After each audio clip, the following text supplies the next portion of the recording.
I look hot? May, by the way. It's May and it's cold enough for me to be wearing sweatshirts. I'm actually chilly without my hoodie on. Although it could be my house. My house is very cold because of all the dead people in it. Now that we have established that I look hot, this video is not going to be fun. This video is purely for being informative. I personally think that if you've clicked on, you should stay and listen, because this stuff is no joke, but I can't force you. If you don't want to care, that's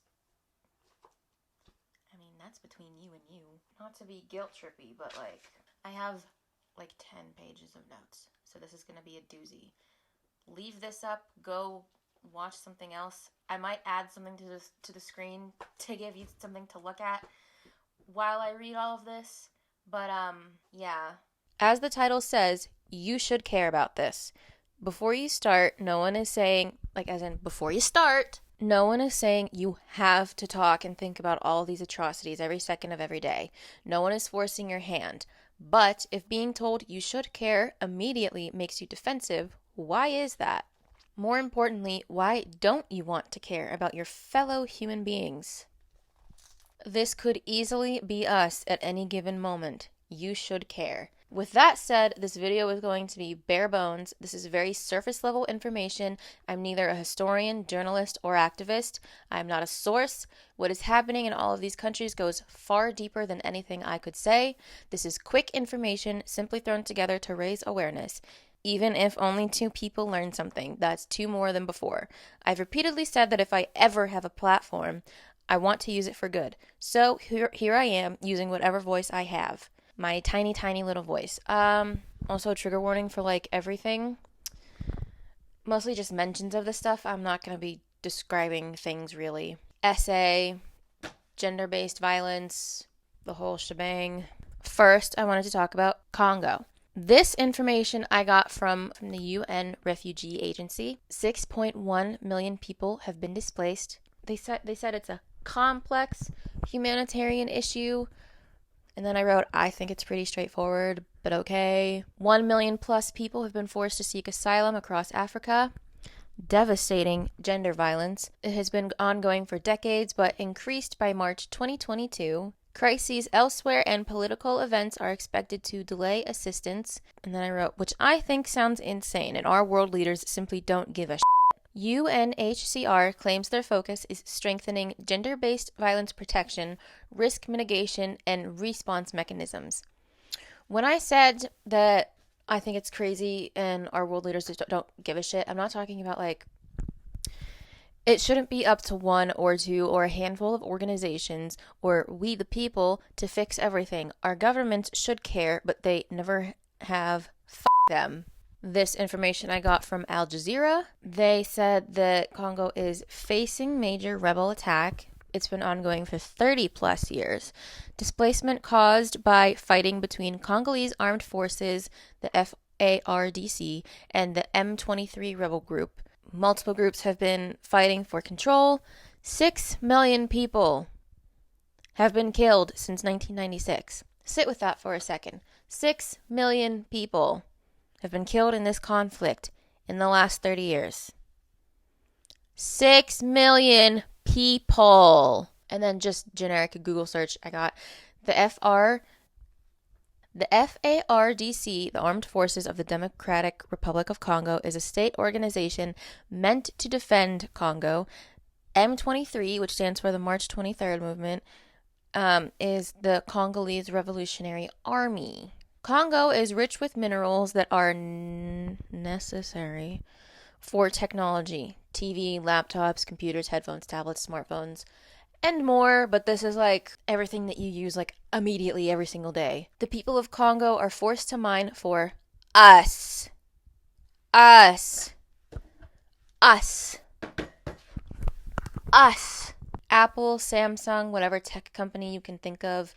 Multiple groups have fought / are fighting for control over these mineral-rich areas. And this is just my thoughts. Their suffering contributes to our luxury, our leisure. You should care. We have been asked to stop buying new technology. It's absurdly expensive anyway. It shouldn't be difficult. You do not need every new shiny thing. If your shit is falling apart, get something new or get something used or refurbished. There's also a cobalt-free business to buy from. Next, Sudan. This information I got from UNHCR. Over 8.6 million people have been displaced, clashing between the Sudanese Armed Forces, SAF, and paramilitary Rapid Support Forces, RSF. Sudan was already suffering from conflicts, disease outbreaks, economic and political instability, and climate emergencies. What is this taste in my mouth, bro? Ugh, I think I got my lipstick in my mouth. Ugh, it's horrible. Ugh. Oh, I can't do it. I don't have acid reflux right now, but I need to get that taste out of my mouth. What the fuck? When I was hanging out with my sisters, we were having, was it tequila? The one said that I sounded like Buffy in that one episode when she was drinking whiskey with the guys. Ugh.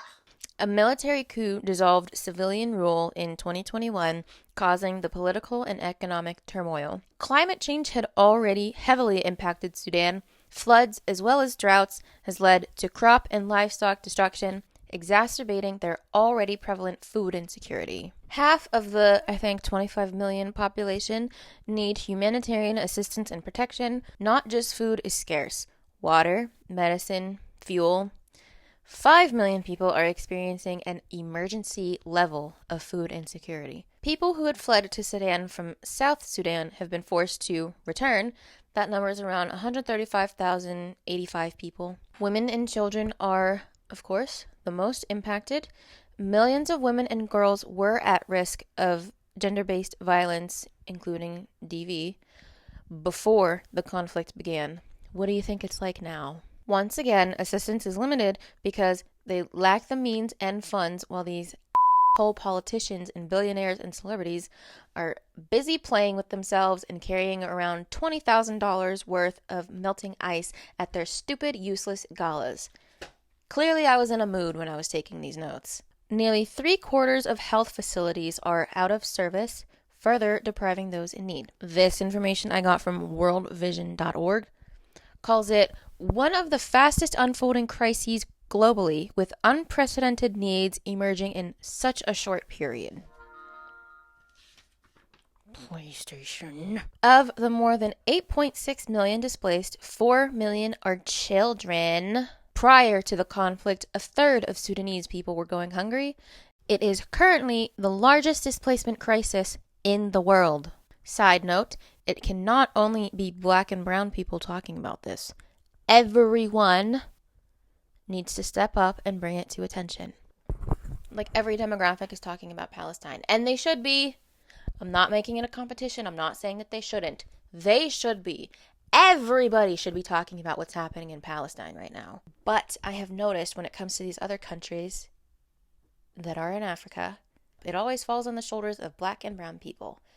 And that is a problem. Erin Hattemer, if you know who she is, she's on TikTok, has put forth a lot of help toward helping Palestine and working with Operation Olive Branch and Pass the Hat to get money to the families that are trying to evacuate. She even said herself, why is it that people of color have been talking about this for ages, but when I said something, because she's a white woman, when I said something, it blew up. Why is that? We know why that is. So, if you're on social media, you could be saying something right now.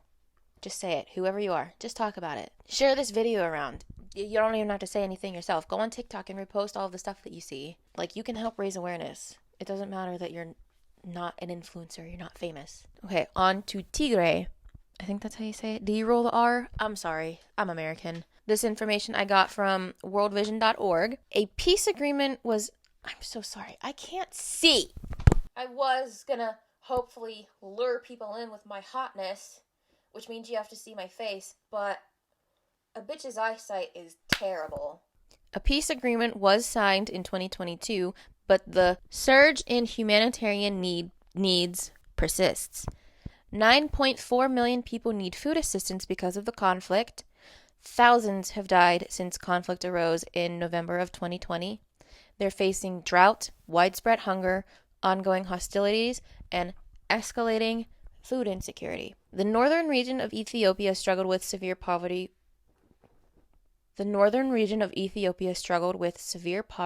Before this. I'm sure you can deduce that it's worsened. The ongoing hostilities have driven displacement, damage to schools, and severely limited access to health and nutrition services. Listen closely to this one. Only 3% of Tigray's health facilities are functioning adequately. Not well, not superb. They are just getting by. 3%. Children are being exposed to hunger, illness like malnutrition, and violence.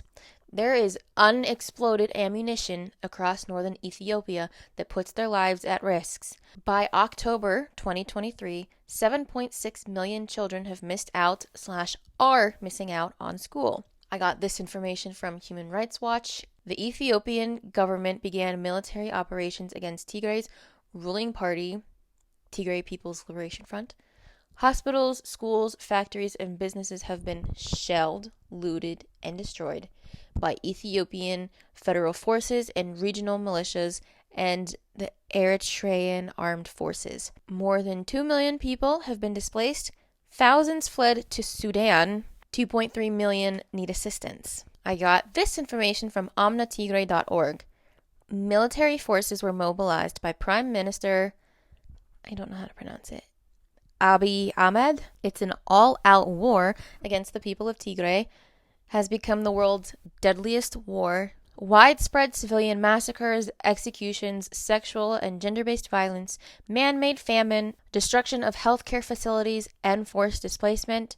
They have been denied services, as in like power, communication, money. Transportation in and out of the region has been mostly banned. The Ethiopian government refuses to provide access to aid. Because information and communication has been so severely hindered, the conflict is likely much, much worse than we actually know. My own side note, this, as well as Congo, have been called silent genocides. This is not true. It's very loud. It's just ignored. What stops our government from doing this to us? If you think they never would, you're either complicit or a fool. Now imagine if the entire world said nothing while we were suffering. They just turned a blind eye to it. Wouldn't you be furious? Next, I want to talk about I'm sorry, I'm going to butcher this. I've only just recently learned that they even exist. Uyghurs? Uyghurs? Just read it on the screen. I'm so sorry. I know I'm not saying it correctly. The Uyghurs are the largest minority ethnic group in, I think it's Xinjiang. It is believed that China has detained more than 1 million Uyghurs in a large network of re-education camps. A re-education camp is a prison camp where prisoners are brainwashed, tortured, and punished. People who try to escape are put under shoot-to-kill orders. The U.S. accused China of genocide, which is unfathomably hilarious in the most pathetic of ways. Allegedly, China has moved its ethnic majority, the Han Chinese, into Xinjiang to dilute the minority, the Uyghurs, population. Cotton picking factories have allegedly been built on campgrounds, so forced labor. And then I just wrote, because what does that sound like? Alongside genocide allegations from the US, the UK, Canada, the Netherlands, it is also reported that China has been forcibly mass sterilizing Uyghur women to suppress the population. Escapees from the prison report physical, mental, and sexual torture.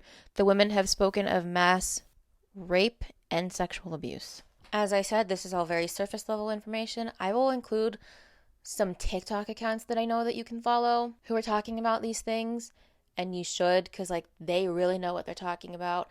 I'm just trying to get people to know that this stuff is happening. I'm not a source. I'm a messenger. Basically, I'm only a messenger. Follow creators who are bringing awareness to these topics, engage with their posts, boost them, share GFMs. I don't know if I'm allowed to say it on YouTube. TikTok is very strict.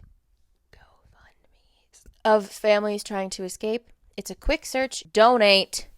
You could be saving lives. We aren't free until we're all free. From the river to the sea. I don't care that the United States is trying to pass it off as an anti-Semitic phrase. No, the it's not. From the river to the sea. From sea to shining sea, Palestine will be free.